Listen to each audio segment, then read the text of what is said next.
کے نکلا ہوا ہے. ثاقب نثار کا سوائے کیونکہ ثاقب نثار صاحب نے اتنے ظالمانہ فیصلے کیے اور اتنے یک طرفہ فیصلے کیے کہ اب سوائے عمران خان کے ثاقب نثار صاحب کی کوئی جائے پناہ نہیں ہے. تو یہ اب عدلیہ میں بھی ایک ثاقب نثار ڈھونڈ رہا ہے, یہ اسٹیبلشمنٹ میں بھی اس نمبر کو ڈھونڈ رہا ہے جو نمبر بند ہو گیا. تو اپنی جو بندوق ہے نا جو تم نے تانی ہوئی ہے پاکستان کے آئین کی طرف, پاکستان کے قانون کی طرف, پاکستان کی سیاست کی طرف, پاکستان کی ترقی کی طرف, پاکستان کی 22 کروڑ عوام کی طرف, اس گندی بندوق کو عدلیہ کے کندھوں پہ رکھ کے چلانے کی کوشش مت کرو. عدلیہ کو اپنی سیاست سے دور رہنے دو. عدلیہ کو بھی یہ فیصلہ کرنا پڑے گا کہ آج یہ ان کو اگر استعمال کرے گا تو کل یہ اسی عدلیہ کو گلی چوکوں چوراہوں میں گالی نکالے گا. یہ اس کا ٹریک ریکارڈ ہے.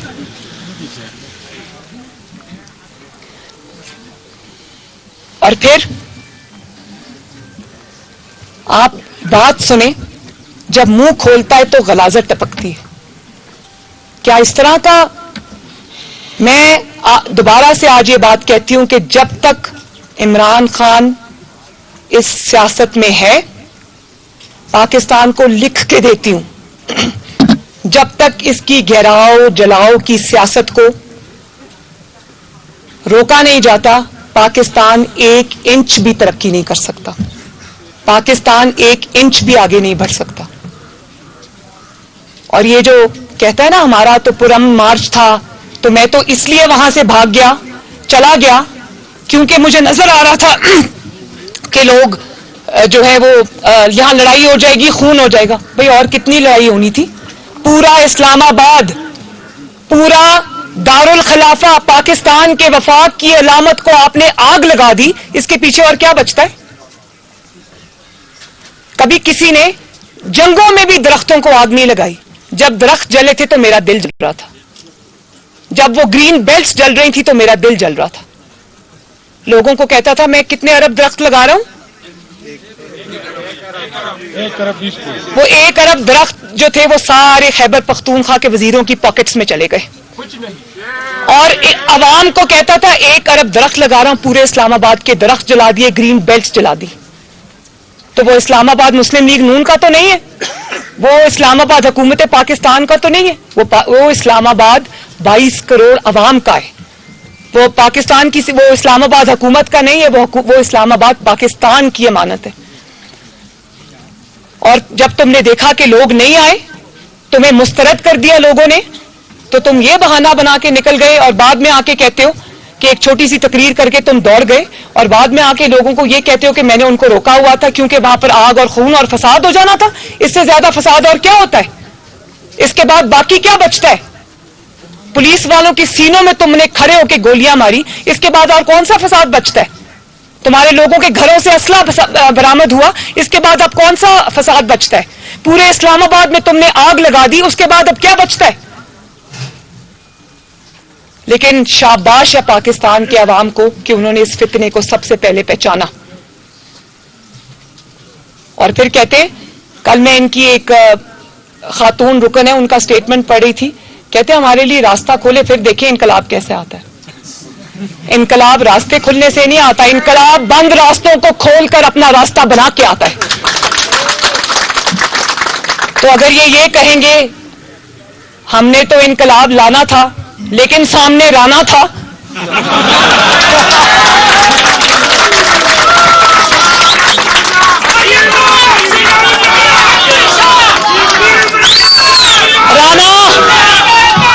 رانا ثناء اللہ تو تھا, رانا ثناء اللہ تو تھا, رانا ثناء اللہ رہے گا انشاءاللہ.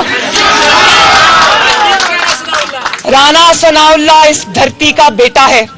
رانا ثناء اللہ کا فرض ہے کہ پاکستان کے 22 کروڑ عوام کو انتشار, فتنہ اور فساد سے بچائے. تو اگر سن لو نا,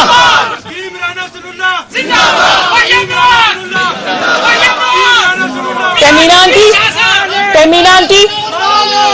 آنٹی آپ سن رہی ہیں وہ کہہ رہے حکیم رانا ثناء اللہ. رانا ثناء اللہ آج پورے پاکستان کا ہیرو ہے.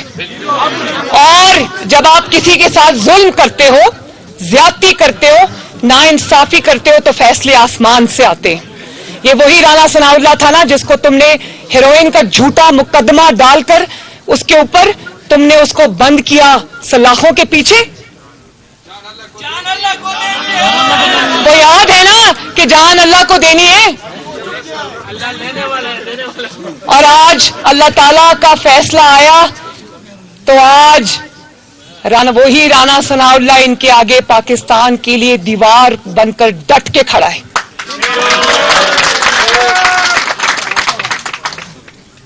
تو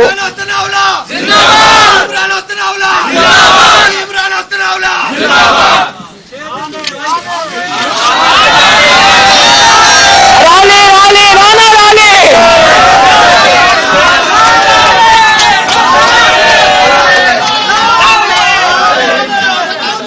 اچھا اب ایک اور بات, وہ جو میں کل نواز شریف صاحب کو کہہ رہی تھی, میں نے کہا میرے جتنے بھی ماشاءاللہ جلسے ہوئے 50 ڈگریز میں 45 ڈگریز میں دنیا جس طرح نکلی اور جس طرح انہوں نے ہماری بات سنی, ساتھ کھڑے ہوئے آ کے عوام, تو میں سب کو خراج تحسین بھی پیش کرنا چاہتی ہوں. لیکن میں نے کل میاں صاحب کو ایک بات کہی, میں نے کہا کہ کراؤڈ کی طرف سے جتنا رسپانس فرح گوگی کے نام پہ آتا ہے اتنا کسی کے نام پہ نہیں آتا.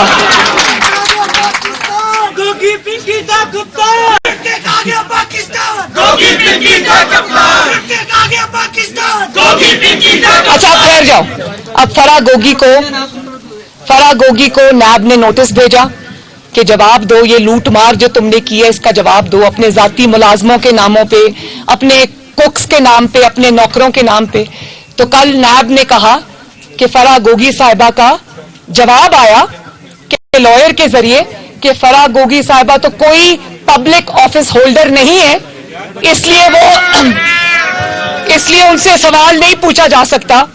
تو ہم بھی تو یہی کہہ رہے ہیں کہ وہ تو پبلک آفس ہولڈر نہیں تھی, تو پھر اس کو وزیر اعلیٰ پنجاب کے عہدے پہ کس نے بٹھایا تھا؟ پھر اگر وہ پبلک آفس ہولڈر نہیں تھی تو کس نے اس کو یہ اختیار دیا تھا کہ کروڑوں روپیہ رشوت لے کر وہ لوگوں کی پوسٹنگ, ٹرانسفرز اور تبدیلیاں کرائے؟ کس نے اس کو یہ حق دیا تھا کہ پنجاب کے عوام کا مال بٹور کر وہ سیدھا بنی گالا کی ٹرین پر چڑھائے جو سیدھا اہلیہ محترمہ کے پاس جاتی ہے؟ اور جو کچھ یہ کر چکے ہیں نا, وہ قوم کے سامنے انشاءاللہ ہر چیز آئے گی. وہ جو ایک روحانی یونیورسٹی بن رہی تھی اس کے لیے زمین کہاں سے آئی؟ وہ رنگ روڈ کے پاس جو 200 کنال زمین تھی وہ کہاں سے آئی اور کس نے دی اور کیسے اس میں مال بنایا؟ کس طرح پنجاب کے اور پاکستان کے عوام کے حق پہ فرح گوگی نے ڈاکہ ڈالا, اور وہ پیسہ کہاں جاتا تھا؟ سیدھا بنی گالا کے محل جاتا تھا. اس بھول میں نہ رہنا. فرح گوگی عمران خان کی اور اس کی پیرنی کی فرنٹ وومن تھی.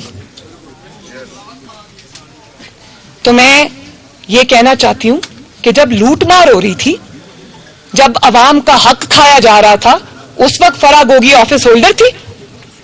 اب جب جواب دینا پڑا ہے تو پیچھے چھپ گئے ہیں کہ وہ آفس ہولڈر نہیں تھی. مریم نواز کون سی آفس ہولڈر تھی جس کو نیب نے پکڑا؟ کیا مریم نواز وزیر اعظم تھی؟ وزیر اعلیٰ تھی؟ وزیر تھی؟ مشیر تھی؟ کیا تھی؟ صرف اور صرف پاکستان کے لیے کھڑی تھی. مجھے میرے باپ کے سامنے یہ بند ہو گیا تھا مائک. ایک منٹ. میرا جرم کیا تھا؟ میرا جرم یہ تھا کہ میں نے ظلم اور ناانصافی کے خلاف آواز اٹھائی تھی. میں بھی کوئی پبلک آفس ہولڈر نہیں تھی, تو میں بھی نیب کو بڑے آرام سے یہ کہہ سکتی تھی کہ سوری نیب, میں پبلک آفس ہولڈر نہیں تھی, میں آپ کا جواب نہیں دے سکتی. لیکن میں نے ڈٹ کر نیب کے ظلم کا مقابلہ کیا. میں نے 60 دن نیب میں, 57 ڈیز میں نیب میں رہی, سالیٹری کنفائنمنٹ, 24 گھنٹے کمرے میں بند. نیب کے مظالم میں نے سہے، اڈیالہ میں 4 مہینے بند رہی جہاں میری والدہ کی وفات ہو گئی، کوٹ لکھپت میں اپنے والد کو ملنے گئی، ان دنوں میں اپنے والد کی رہائی کے لیے، کیونکہ ارشد ملک صاحب کی، وہ جو جج ارشد ملک مرحوم ہیں، ان کی گواہی سامنے آئی تھی جس سے یہ دنیا کو پتہ چل گیا کہ نواز شریف بے گناہ ہے، تو میں اس کی بے گناہی کے لیے، اس کی جو کورٹ سے ان کی انصاف کے لیے میں جگہ جگہ جلسے کر رہی تھی، تو عمران خان کو تکلیف ہو گئی، میں اپنے والد کو کوٹ لکھپت جیل ملنے گئی، وہاں پر میرے والد کے سامنے انہوں نے مجھے گرفتار کر لیا، اور جس مقدمے میں گرفتار کیا، جس انویسٹیگیشن کے لیے مجھے گرفتار کیا، آپ جانتے کہ 2 سال بعد آج بھی وہ مقدمہ نہیں بنا، کیونکہ بن سکتا ہی نہیں تھا، اقامہ بھی جھوٹ تھا، پیناما بھی جھوٹ تھا، سارے الزامات جھوٹ تھے۔ آج جو یہ کہتا ہے کہ ساری کابینہ جو ہے وہ ضمانت پہ ہے، تو وہ ساری کابینہ اس لیے ضمانت پہ کہ عمران خان تم نے جھوٹے مقدمات میں ان سب کو انتقام کے لیے اندر کرایا، اور یہ کوئی شرمندگی کی بات نہیں ہے، یہ بڑے فخر کی بات ہے کہ مسلم لیگ نون نے شہباز شریف سمیت، حمزہ شہباز سمیت، نواز شریف سمیت، مریم نواز شریف سمیت، شاہد خاقان عباسی، رانا ثناء اللہ، احسن اقبال، جتنے بھی، مفتاح اسماعیل صاحب، سعد رفیق صاحب، حنیف عباسی صاحب، امیر مقام صاحب، سلمان رفیق صاحب، یہ سب ضمانتوں پہ ہیں، لیکن یہ ضمانتوں پہ اس لیے ہیں کہ تم نے انتقام پر مبنی جھوٹے کیس ان پر بنائے تھے، اور فخر کی بات یہ ہے کہ ان سب نے سینہ تان کر ڈٹ کر تمہارے مظالم کا مقابلہ کیا، تمہاری طرح نہیں کہ گرفتاری سے چھپ کے بنی گالا میں چھپ کے بیٹھے ہو، خیبر پختونخوا کے وسائل کے اوپر سانپ بن کے بیٹھے ہو۔ میں نے سنا ہے کہ وہاں پر ٹکے اور سب کچھ چل رہا ہے، کھانا پینا چل رہا ہے، سب تو وہ سب وہاں پر چل رہا ہے، وہ سب خیبر پختونخوا کے عوام کی امانت ہے جس کو یہ بے دردی سے استعمال کر رہے ہیں۔ ان کے دوپے بھی بات کرتے ہیں۔ تو بات یہ ہے کہ حقائق کو جان کے جیو،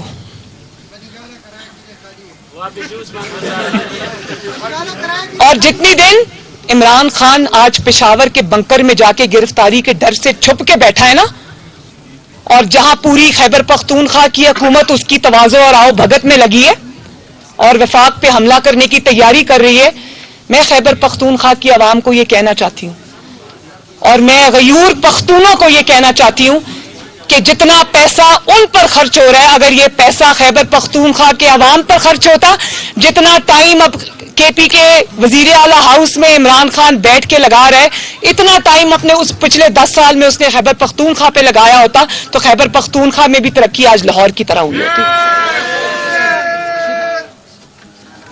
بیٹھتے ہیں اگر کہیں جا کر تو خدمت کے لیے نہیں بیٹھتے، تخریب کاری کے لیے بیٹھتے ہیں۔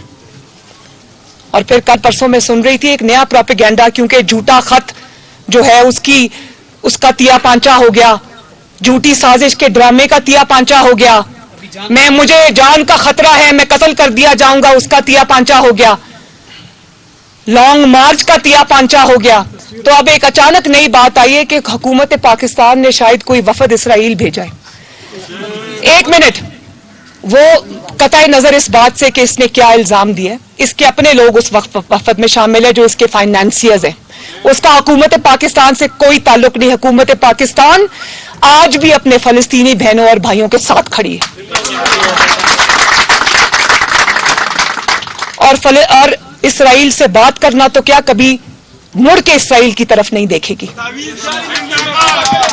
لیکن دوسروں پہ تم الزام لگاتے ہو، تو میں یہ بتا دوں کہ پاکستان میں اگر کوئی واحد شخص ہے جس کے تانے بانے سیدھے اسرائیل سے ملتے ہیں، جس کے خاندانی لنکس اور کنیکشنز اسرائیل کے ساتھ ہیں، اس کا نام ہے عمران خان، اور یہ وہی ہے جس نے پوری دنیا کے سامنے ایک مسلمان پاکستانی کے مقابلے میں جب میئر کا الیکشن آیا لندن کے میئر کا, اس نے پاکستان کے مسلمان کے مقابلے میں ایک اسرائیلی زیک گولڈ سمتھ کی جو اس کا سالہ تھا, اس نے اس کی کیمپین چلائی. صادق خان کے مقابلے میں اس نے, تو میں نے ٹویٹ بھی کیا تھا, میں دوبارہ بھی کہنا چاہتی ہوں کہ اگر اس قسم کے گھٹیا پروپیگنڈے کی طرف تم آئے بھی نا تو تمہیں ایسا منہ توڑ جواب ملے گا کہ تمہیں چھپنے کی جگہ نہیں ملے گی انشاءاللہ. اور آخر میں یہ ضرور کہنا چاہتی ہوں کہ میں اپنے خیبر پختونخوا کے عوام سے اس SMT کے ذریعے اور اپنے خطاب کے ذریعے اور پاکستان کے تمام نوجوانوں سے, ماؤں سے, بیٹیوں سے, بہنوں سے, بزرگوں سے, بھائیوں سے میں یہ گزارش کرنا چاہتی ہوں کہ ایک شخص جو پاکستان کی ترقی, پاکستان کی سالمیت, پاکستان کے سکون, پاکستان کے چین پر حملہ آور ہے, اس شخص کو اس کا عبرتناک انجام پہنچائیں. تو یہ میری SMT جو ہے یہ KPK میں واپس جا کے یہ اپنا میسج اپنے گلیوں میں, محلوں میں دے گی, اور جتنا اس نے پاکستان کی معیشت کا اور پاکستان کے ہر شعبے کا نقصان کر دیا ہے, ہماری معاشی اقدار کا نقصان کر دیا ہے, بسم اللہ الرحمن الرحیم پڑھ کے, قرآنی آیات پڑھ کر یہ عورتوں پہ جملے کسنا شروع ہو جاتا ہے. تو اس کے لوگ کنفیوزڈ ہیں اس کے لوگ کہ اسلامک ٹچ دینا ہے کہ میوزک کا ٹچ دینا ہے کہ کیا ٹچ دینا ہے. تو مذہب کو اپنی سیاست کے لیے استعمال کرنے والا, مذہب کو اپنے سیاسی مخالفین کے خلاف ہتھیار بنا کے استعمال کرنے والا, اس سے زیادہ بڑا خطرناک شخص اور فتنہ پاکستان میں ہو نہیں سکتا. تو سب مل کے یہ فیصلہ کریں کہ مسلم لیگ نون کی حکومت کے, اتحادیوں کی حکومت کے, شہباز شریف صاحب کی حکومت کے ہاتھ مضبوط کریں گے. میں آپ سے وعدہ کرتی ہوں کہ پاکستان میں امن ہوگا, سکون ہوگا, چین ہوگا, حکومت کو کام کرنے دیا جائے گا. تو انشاءاللہ تعالی نواز شریف کی سربراہی میں شہباز شریف جیسا وزیر اعظم ہمیں ملا ہے, ہم انشاءاللہ تعالی چند ماہ میں پاکستان کو ان بحرانوں سے نکال کر لے جائیں گے. شکریہ. اب اس کے بعد اب سوشل میڈیا کی جو ہم نے میٹنگ کرنی ہے وہ عالمگیر آپ